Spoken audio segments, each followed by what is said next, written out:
Movie के start होते ही एक ट्रक ड्राइवर दिखाया जाता है जिसके ट्रक पर डिसइंफेक्टेंट स्प्रे किया जा रहा था। ड्राइवर टिप से सवाल करता है, ये सब प्रोटोकॉल किस लिए? तो जवाब में वो कहते हैं, डरने की बात नहीं, बस एक बहुत बड़ी साइंस लैब के अंदर से कोई मेडिसिन लीक हो गई है, इसीलिए ये सब करने के ऑर्डर से। ड्राइवर भी हूं कहकर आगे बढ़ जाता है और पत्तेहानी में उसके ट्रक से एक हिरन का एक्सीडेंट हो जाता है, जिसे तो वो इग्नोर करके आगे बढ़ गया। लेकिन पीछे से हमने देखा कि वो हिरन दोबारा से जिंदा हो गया था और ये बस एक खतरे की निशानी थी। दूसरी तरफ हम मिलते हैं सियोक-वू से, जो कि फोन पर अपनी एक्स-वाइफ से लड़ रहा था, जो कि वो अपनी बेटी को बर्थडे के दिन अपने पास रहने के लिए बुला रही थी और ये सियोक-वू चाहता नहीं था। वो घर गया तो उसे मालूम हुआ कि उसकी बेटी भी बर्थडे के दिन अपने मॉम के पास जाना चाह रही है, तो ना चाहते हुए अब उसे अपनी बेटी की बात माननी पड़ती है। वो लोग सफर पे निकल जाते हैं। अभी तो वो कार पर थे पर उन्हें ट्रेन के जरिए बुसान शहर जाना था। स्टेशन पे ट्रेन चलने के लिए बिल्कुल तैयार थी और ये लोग भी ट्रेन में आकर बैठ गए। हल्की स्पीड में अभी ट्रेन ने चलना शुरू ही किया था कि तेजी से एक लड़की ट्रेन के अंदर चढ़ गई, जिसकी टांग ऐसे जख्मी थी कि जैसे मानो उसे किसी ने काटा हो। यहाँ तक कि उसकी पूरी टांग भी नीली हो चुकी थी। ट्रेन के स्टेशन छोड़ने से पहले सुयान यानी सियोक-वू की बेटी ये नोटिस करती है कि अचानक से स्टेशन पे अजीब भगदड़ मच गई, जहाँ लोग दूसरे लोगों पर हमला करके उन्हें काट खा रहे थे। यही ट्रेन के अंदर एक पैसेंजर योन सुक ट्रेन के अटेंडेंट को बताता है कि कोई काफी देर से वॉशरूम से निकल ही नहीं रहा। अंदर एक पागल आदमी था जो बस यही कह रहा था कि सब मर जाएंगे, कोई जिंदा नहीं बचेगा। इसी ट्रेन के दूसरे अपार्टमेंट में हमें उस जख्मी लड़की को भी दिखाया जाता है जो एकदम से बेहोश हो गई। उसे इस हाल में देखते ही अटेंडेंट मेडिकल इमरजेंसी के लिए कॉल करते हैं और देखने को मिलता है कि अचानक से वो लड़की अजीब से तरीके से जिंदा होकर उसके पीछे खड़ी हो गई। यहाँ पर सुयान, जो कि वॉशरूम के लिए आई थी, अपने डैड को बिना बताए वो अपनी बेटी यानी सुयान को पास ना देखकर घबरा जाता है और उसे ढूंढने के लिए निकलता है। जबकि यहाँ तो अब इस लड़की ने एकदम से ही अटेंडेंट के ऊपर चढ़कर हमला कर दिया था, जो उससे डर गई दूसरे कंपार्टमेंट में भागी थी। इस लड़की के काटते ही वो भी एक ज़ॉम्बी में बदल जाती है और फिर ये दोनों ज़ॉम्बीज मिलकर ट्रेन के इस कंपार्टमेंट में बैठी बेसबॉल टीम के ऊपर हमला कर देती है। ये लोग जिसको भी काट रही थी वो भी इन्फेक्टेड होकर ज़ॉम्बी बनता जा रहा था और ऐसे ही ज़ॉम्बीज की तादाद इस कंपार्टमेंट में बहुत ज्यादा बढ़ गई थी। सियोक-वू, जो अपनी बेटी को ढूंढने के लिए आया था, वो भी दूसरे कंपार्टमेंट में होने वाली इस हलचल को फील कर लेता है और सुयान भी लोगों की चीखें सुनकर बाथरूम से बाहर आ जाते हैं। एकदम से ही बहुत से लोग इस कंपार्टमेंट से निकलकर जान बचाने के लिए सियोक-वू के कंपार्टमेंट की तरफ बढ़ते हैं और वो बुत बना ये सब दिखता रहता है। उसे कुछ समझ नहीं आ रहा था कि यहाँ क्या हुआ और फिर जब उसने अपनी आंखों से एक ज़ॉम्बी को यहाँ के चीफ के ऊपर हमला करते देखा तो वो भी समझ गया कि यहाँ खड़े रहना भी खतरे से खाली नहीं।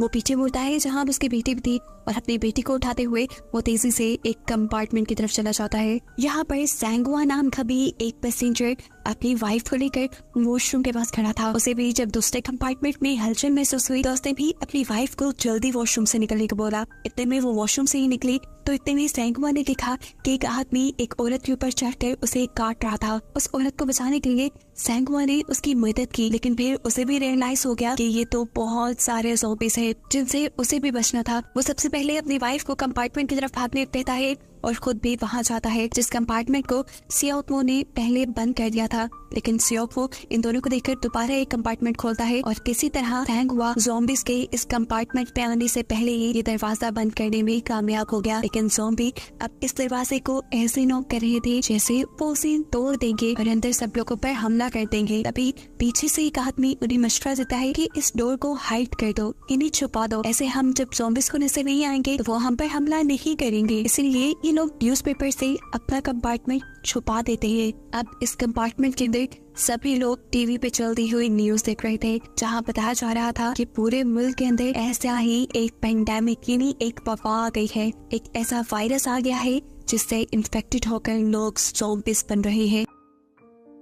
हर तरफ हलचल है और इस सारी चीज को खत्म करने के लिए गवर्नमेंट को शहर जलाने पड़ रही है। अभी इन्होंने यही खबर सुनी थी कि एकदम से यहाँ इस कंपार्टमेंट में एक अनाउंसमेंट हुई जिसमें ड्राइवर उन्हें बता रहे थे कि ये लोग अगले शहर में नहीं रुकेंगे, ट्रेन सीधा बुसान शहर की तरफ चलेगी। जोंगसू नाम का वो पैसेंजर जिसे हम पहले भी देख चुके हैं, वो यहाँ इंटरकॉम के जरिए मैनेजमेंट से कांटेक्ट करता है और पूछता है कि आखिर ट्रेन में चल क्या रहा है। जवाब तो मैनेजर्स के पास भी नहीं था। वो जोंगसू से कहते हैं कि हम जो भी कर रहे हैं ये ऑर्डर हमें कंट्रोल सेंटर से आया है। इतने में ही ट्रेन एक स्टेशन के पास आकर थोड़ा सा स्लो होती है और यहाँ लोग देखते हैं कि बहुत से दूसरे लोग ट्रेन की विंडोज खा के इन लोगों से हेल्प मांग रहे थे, जबकि उनके पीछे बहुत से ज़ॉम्बीज इंसानों पर हमला करके उन्हें भी इन्फेक्टेड कर रहे थे, उन्हें भी ज़ॉम्बी बना रहे थे और काफी लोग तो ज़ॉम्बीज के अटैक से मर भी रहे थे। ये सारी हालत देखकर सभी लोग अपने मोबाइल फोन्स देखते हैं जहाँ पर बेशुमार वीडियोस ऐसी थी जिनमें ज़ॉम्बीज इंसानों के ऊपर हमला कर रहे थे। यहाँ एक गवर्नमेंट ऑफिशियल इन सब लोगों को बताता है कि इस सारे वायरस को खत्म करने के लिए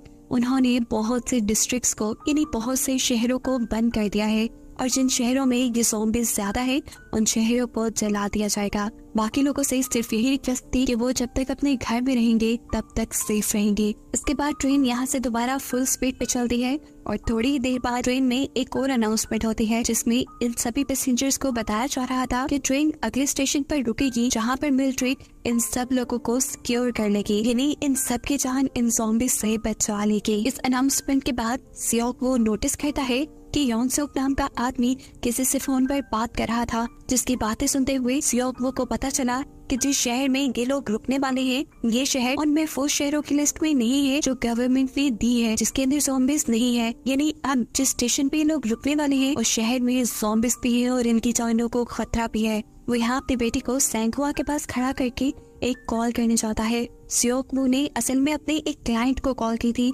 जो इसी शहर में रहता था। सियोक से कहता है कि मेरे साथ मेरी बेटी है, क्या तुम हमारी हेल्प करने के लिए आ सकते हो? जिस पर वो आदमी कहता है नहीं, हमें तो क्वारंटीन कर लिया गया है, लेकिन हाँ थोड़ी सी मदद अगर आप अपनी खुद करें तो फिर मैं भी आपकी मदद कर दूंगा। स्टेशन पर उतरने के बाद आप मेन गेट तक जाने के बजाय स्टेशन के दूसरे गेट से शहर की तरफ निकलना, फिर मैं आपकी मदद कर पाऊंगा। सियोक की ये सारी बातें यहाँ उस पागल आदमी ने भी सुन ली थी। खैर अब ट्रेन भी स्टेशन तक पहुँच जाती है जहाँ पहले से ही मिलिट्री इन सब का वेट कर रही है, लेकिन जब ये लोग स्टेशन पे उतरते हैं तो देखते हैं कि यहाँ पर कोई भी नहीं था। ट्रेन का ड्राइवर और चीफ भी ट्रेन से निकल आए थे, जिनके पास भागते हुए योंगसू जाता है और बताता है कि हम यहाँ गलत उतर गए हैं, हमें यहाँ नहीं उतरना चाहिए था, ये सिटी भी बंद कर दिया गया है और अब जो खुला है वो सिर्फ बुसान शहर ही है। योंगसू ड्राइवर से रिक्वेस्ट करता है कि प्लीज इस ट्रेन से इस ज़ॉम्बी कंपार्टमेंट को उतार दो और हमें सेफली बुसान शहर ले जाओ। लेकिन ऐसा करना भी थोड़ा मुश्किल था क्योंकि सभी के सभी पैसेंजर्स स्टेशन की तरफ बढ़ गए थे। वो योंगसू से कहता है जाओ जाकर सभी के सभी पैसेंजर्स को वापस बुला कर लाओ, हम इस ज़ॉम्बी कंपार्टमेंट को तो यहाँ से नहीं उतार सकते, लेकिन हाँ ये स्टेशन है, मैं देखता हूँ हमें कोई और खाली ट्रेन मिल जाए। यहाँ स्टेशन पे सब लोग मेन गेट की तरफ से उतर रहे थे, जबकि हमने देखा कि सियोक अपनी बेटी को लेकर दूसरी गेट की तरफ बढ़ गया था और उसके पीछे वो पागल आदमी भी था जिसने उसकी कॉल सुनी थी। सूर्यान अपने डैड से पूछते हैं हम दूसरी तरफ क्यों जा रही है, तब उसके डैड बताते हैं वहाँ कोई हमारी मदद करने के लिए आएगा। ये सुनकर सूर्यान बाकी लोगों को भी बुलाना चाहती थी, लेकिन उसके डैड उसे ऐसा करने से मना कर देते हैं और ये चीज उसे दुखी कर देती है। इनकी इन्हीं बातों के दौरान उनके सामने एक आदमी आता है। पागल आदमी को लगा ये वही आदमी है जो सियोक की मदद करने वाला था। वो भागकर उसके पास चला जाता है। सियोक भी उसके पीछे जाता है और साथ ही अपने क्लाइंट को कॉल करता है ये जानने के लिए कि क्या वो वही आदमी है, लेकिन कॉल करने पे उसे मालूम हुआ कि उसका क्लाइंट तो अभी तक स्टेशन पर आया ही नहीं था, ये कोई और था जिसके ऊपर एक ज़ॉम्बी ने हमला कर दिया और अब इनकी आंखों के सामने ये आदमी भी ज़ॉम्बी बन गया। दूसरी तरफ जो सब लोग मेन गेट की तरफ उतर रहे थे, मेन गेट के पास जाकर वो लोग देखते हैं कि वहाँ मौजूद सभी के सभी मिलिट्री ऑफिसर्स अब ज़ॉम्बीज़ में बदल गए थे। इन्हें देखकर वो इनके ऊपर हमला करने वाले थे, लेकिन वक्त रहते ही इन लोगों ने स्टेशन की तरफ वापस भागना शुरू कर दिया। सैंगहुआ ने अपनी ड्रैगनेट 5 को उठाकर एलिवेटर की दूसरी तरफ किया ताकि जल्दी से ये लोग ऊपर की तरफ पहुंच पाए। और यहाँ जहाँ पर सियोक, सूर्यान और वो पागल आदमी था, वहाँ पर भी बहुत सारे ज़ॉम्बीज़ आ चुके थे, जिन ज़ॉम्बीज़ ने पहले बने हुए ज़ॉम्बी के ऊपर हमला कर दिया था। ये लोग उस पागल आदमी के ऊपर भी हमला करने वाले थे, लेकिन वो भी पीछे की तरफ भागने लगा। जैसे ही अब सियोक वो भी पीछे की तरफ भागने लगता है तो दूर से ही देखता है कि एक ज़ॉम्बी उसकी बेटी पे हमला करने वाला है। इससे पहले कि उसकी बेटी भी ज़ॉम्बी बन जाती, ठीक वक्त पे यहाँ एंट्री करता है सांगवा, जो ज़ॉम्बी को एक कोनी मारते हुए दूर करके सुयान को बचा लेता है। अब सबके सब दोबारा एक साथ मिल जाते हैं और स्टेशन के अंदर बने हुए एक डोर के पीछे छुप जाते हैं। जब ये लोग भागकर वापस आ रहे थे तो सियोकवू के ऊपर एक ज़ॉम्बी हमला कर देता है और उसे यहाँ पर वो पागल आदमी बचाता है, ज़ॉम्बी के मुंह पे अपनी जैकेट डालते हुए। जिस दरवाजे के पीछे ये सब लोग गए थे, सांगवा दूर से उस पागल आदमी को आता देखकर वो दरवाजा खोल देता है और तब तक खुला रखता है जब तक सियोकवू वहाँ नहीं आ गया। हालांकि इतनी देर दरवाजा खोलना उनके लिए खतरनाक साबित हो सकता था। ये लोग तेजी से अब ट्रेन की तरफ बढ़ जाते हैं, जहाँ पर सांगवा की वाइफ देखती है के ऊपर खिड़कियों पे ज़ॉम्बीज़ ने बहुत जोर दिया हुआ है, कुछ ही देर में ये खिड़कियां टूट जाएंगी। अभी वो ये सोच रही थी कि एकदम से वो खिड़की टूट गई और बहुत से ज़ॉम्बीज़ ट्रेन पे आ गिरे, जिसमें से एक ज़ॉम्बी नीचे भी गिर गया। ये ज़ॉम्बी इनके ऊपर हमला ही कर देता, लेकिन इन लोगों ने नोटिस किया कि ज़ॉम्बी नीचे गिरने की वजह से टूट फूट गया था, इन्हें इसकी हड्डियां टूट गई थी, इसीलिए वो इनके ऊपर हमला नहीं कर पाया और खुशकिस्मती से ये लोग बच गए। सांगवा की वाइफ यहाँ नीचे गिरी हुई पैसेंजर की मदद करती है और उसे भी ट्रेन की डोर की तरफ लेकर जाती है। जैसे ही ये लोग ट्रेन के अंदर चढ़ जाते हैं, ज़ॉम्बीज़ भी इनकी ट्रेन के ऊपर हमला कर देते हैं। जोंग सुक अब मैनेजर से कहता है, ड्राइवर से कहो जल्दी ये ट्रेन चलाए और यहाँ से हमें बचाकर ले जाए। लेकिन बेसबॉल टीम के एक प्लेयर उनसे कहते हैं, नहीं आप लोग ऐसा नहीं कर सकते, क्योंकि अभी भी मेरी टीम के कुछ लोग जिंदा स्टेशन पे हैं, उनकी जान खतरे में है। लेकिन जोंग सुक को किसी की परवाह नहीं थी, हालांकि बाकी सब लोग उन बचे हुए लोगों का इंतजार कर रहे थे। जोंग सुक अब मैनेजर को टॉर्चर करने लग जाता है, जिसके चलते उसे ना चाहते हुए भी ड्राइवर को चलने का सिग्नल देना पड़ता है। लेकिन यहाँ स्टेशन के अंदर हमें दिखाया जाता है कि सांगवा, सियोकवू, वो पागल आदमी और बहुत से बेसबॉल प्लेयर्स अभी भी ज़ॉम्बीज़ से बचकर भागने की कोशिश में थे। लेकिन ट्रेन के करीब पहुंचने पर दो ज़ॉम्बीज़ दो बेसबॉल प्लेयर्स के ऊपर हमला कर देते हैं और आखिरी बेसबॉल प्लेयर को सियोकवू जल्दी से बचाकर चलते हुए ट्रेन के अंदर चढ़ाता है। अभी भी सांगवा पीछे रह गया था। सियोकवू ट्रेन में चढ़ने के लिए उसको हाथ दे रहा था, लेकिन उसके पीछे बहुत सारे ज़ॉम्बीज़ पड़े थे, कोई एक भी ट्रेन में चढ़ सकता था। इसीलिए वो भागते हुए ही नीचे जमीन पे पड़ी एक पुलिस शील्ड उठाता है और सभी ज़ॉम्बीज़ की तरफ फेंकते हुए वो ट्रेन में चढ़ जाता है। फाइनली अब ट्रेन ने स्पीड पकड़ भी ली थी। सियोकवू, सांगवा और वो बेसबॉल प्लेयर, ये तीनों ही एक अलग कंपार्टमेंट में थे, जबकि बाकी सब दूसरे कंपार्टमेंट में। सियोकवू अपनी बेटी को ढूंढना चाहता था, जबकि सांगवा अपनी वाइफ को कॉल करने पर सांगवा को पता चलता है कि ये सब 13 कंपार्टमेंट के टॉयलेट में फंसे हैं। अब बेसबॉल प्लेयर, जिसकी एक टीम मेंबर भी दूसरे लोगों के साथ थी, उसने भी कॉल पर अपने पार्टनर को बताया कि वो सब लोग कंपार्टमेंट 15 में है और इन सारे कंपार्टमेंट्स के दरमियान में बहुत सारे वो कंपार्टमेंट्स भी हैं जिसमें सिर्फ ज़ॉम्बी भरी है। ये सुनकर सांगवा डरता नहीं, उसे अपनी वाइफ के साथ साथ सभी लोगों को बचाना था, इसीलिए वो तैयार हो जाता है। सियोकवू भी उसकी मदद को तैयार था और अब बेसबॉल प्लेयर भी। ये तीनों दरवाजा खोल के सबसे पहले कंपार्टमेंट में जाते हैं, जहाँ ज़ॉम्बी दरवाजा खुलने की आवाज से ही अट्रैक्ट होकर इनकी तरफ बढ़ने लगे थे। लेकिन अब सांगवा इनसे डरा नहीं, उसने एक एक ज़ॉम्बी की गर्दन पकड़कर उसे तोड़ना शुरू कर दिया, जबकि पीछे से बेसबॉल प्लेयर ने अपने बेसबॉल बैट से बहुत से ज़ॉम्बीज़ को मारा और सियोकवू ने अपनी फाइटिंग स्किल से इस कंपार्टमेंट के सारे ज़ॉम्बीज़ से लड़ने के बाद वो अगले कंपार्टमेंट में पहुंचे, जहां पर सारे बेसबॉल प्लेयर्स थे। इनको देखकर वो दूसरा बेसबॉल प्लेयर शॉक रह गया। वो अपने दोस्तों को इस हाल में देख रहा था, वो इन्हें मार नहीं सकता था। उसे पैनिक हुआ देखकर सांगवा उसे दूर करता है और खुद इन बेसबॉल प्लेयर से लड़ता है।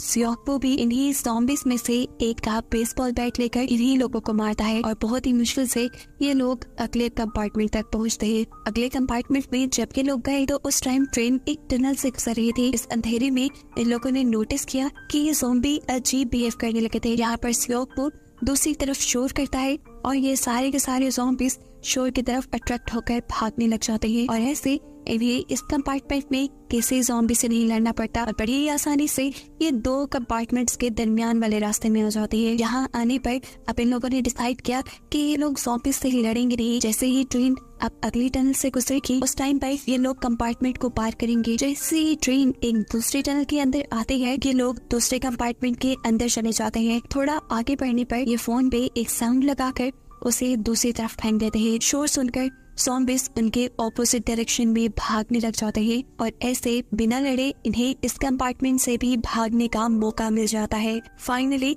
अब ये लोग कंपार्टमेंट 13 के टॉयलेट तक पहुंच चुके थे। अपनी फैमिली को देखकर इन सब लोगों ने ही सुकून का सांस लिया।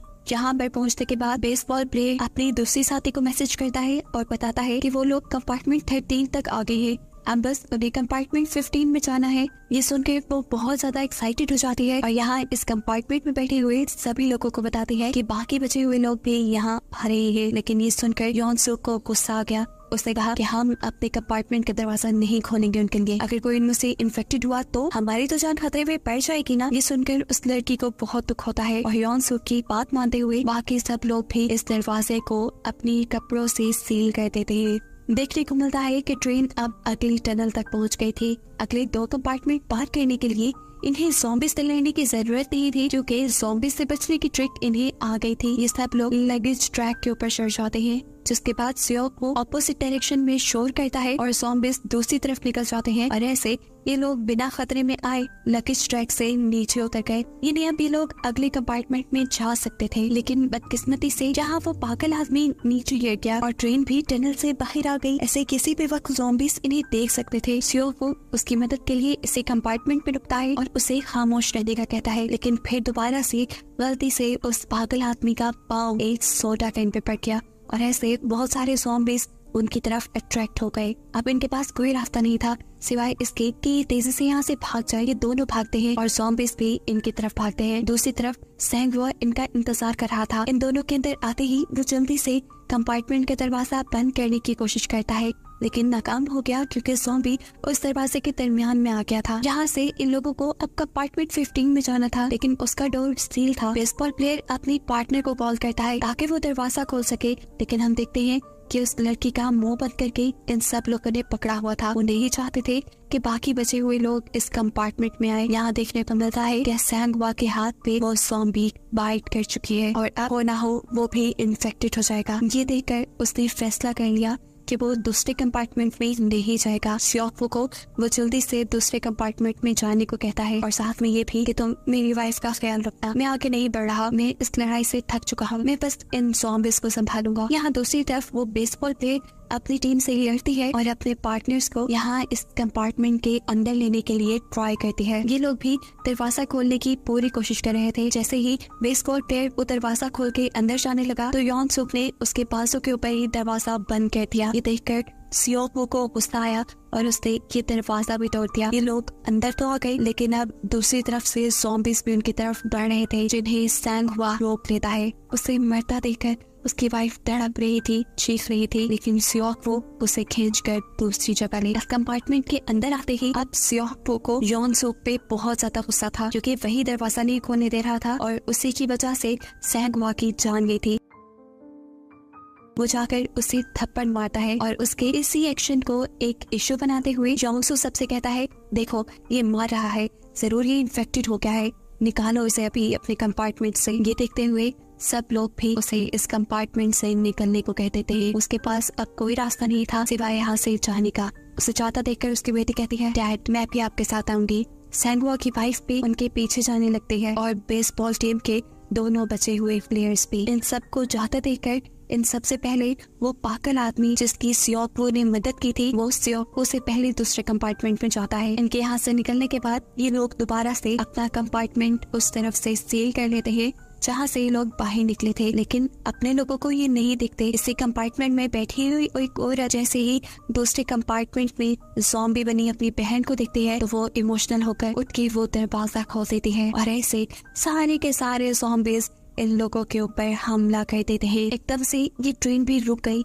इन्हें पता चला कि इस ट्रैक पे आगे एक्सीडेंट हुआ था और इन्हें आगे जाने के लिए एक नई ट्रेन लेनी थी। वो तो शुक्र था कि ये एक्सीडेंट एक स्टेशन पे ही हुआ था। ट्रेन ड्राइवर ट्रेन में अनाउंसमेंट करता है कि बचे हुए लोग यहाँ पे उतर जाएं ताकि एक दूसरी ट्रेन लेकर अपना आगे का सफर शुरू किया जाए। देखने को मिलता है कि कंपार्टमेंट 15 में जिसके अंदर सभी ज़ॉम्बीज़ ने हमला कर लिया था, उस कंपार्टमेंट में से यॉन सूक और मैनेजर एक टॉयलेट के अंदर छुपकर बच गए थे। ट्रेन में अनाउंसमेंट तो इन्होंने भी सुन ली थी। अपनी जान बचाने के लिए ये लोग भी यहाँ से निकलना चाहते थे। जॉन सूक उस मैनेजर से कहता है, पहले तुम निकलो, तो यॉन सुक उसे भी धोखा देते हुए उसे ज़ॉम्बीज की तरफ धक्का दे देता है, जिसकी वजह से ज़ॉम्बीज ने उसकी तरफ अट्रैक्ट होकर उस पर हमला कर दिया और यॉन सुक को थोड़ा आगे बढ़ने का मौका मिल गया। इस सब के बावजूद भी कुछ ज़ॉम्बीज अभी भी यॉन सुक के पीछे थे, जिनसे बचने के लिए वो यहाँ से नीचे उतरती हुई बेसबॉल प्लेयर को उठाकर ज़ॉम्बीज की तरफ फेंक देता है और ज़ॉम्बीज उसके ऊपर हमला कर देते हैं। ऐसे यॉन सुक तो नीचे उतर गया,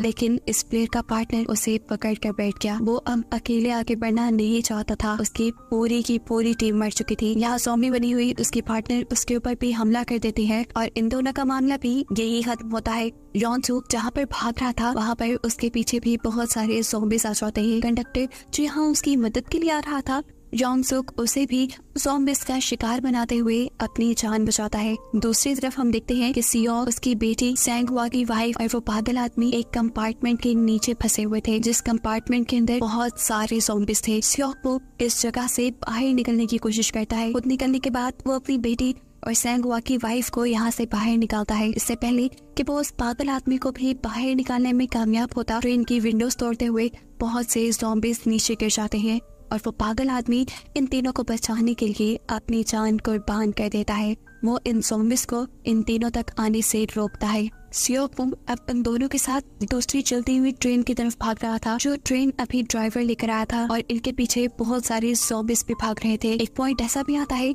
सिर्फ ये ज़ॉम्बीज एक दूसरे से ही टकरा कर नीचे गिर जाते हैं, लेकिन फिर भी बहुत से ज़ॉम्बीज इन लोगों के पीछे थे। सियोक वो मुश्किल से ही सही लेकिन अपनी बेटी और सैंग हुआ की वाइफ को ट्रेन के ऊपर चढ़ाने में कामयाब हो गया था।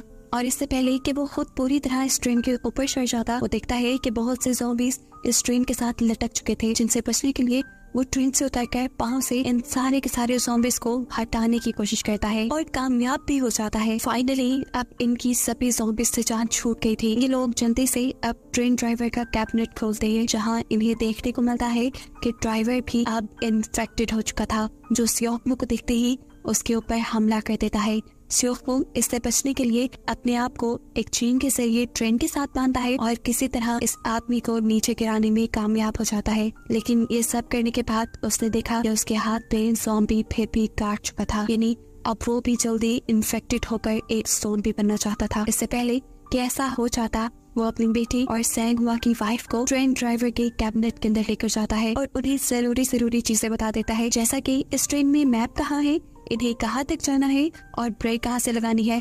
ये सब बताने के बाद वो अपनी बेटी से कहता है, तुम इन आंटी के पास ही रहना प्लीज, ये तुम्हारा ख्याल रखेंगी जब तक तुम वो सामान अपनी मॉम के पास नहीं पहुंचाती। ये कहने के बाद वो ट्रेन से उतर गया, जबकि उसकी बेटी चिल्लाती रह गई, क्योंकि वो जानती थी कि अब उसके डैड उसे कभी नहीं मिलेंगे। सैंग हुआ की वाइफ यहाँ उसे संभाल लेती है। इन दोनों ने अपना सफर जारी रखा, लेकिन कुछ ही दूर जाने पे इन्हें रास्ता ब्लॉक मिला, जिसकी वजह से इन्हें ट्रेन रोकनी पड़ी। ट्रेन से उतरकर अब ये लोग पैदल ही चलने लगे, जहाँ एक टनल से निकलने के बाद इन्हें बाहर की तरफ बहुत से मिलिट्री ऑफिसर्स नजर आए।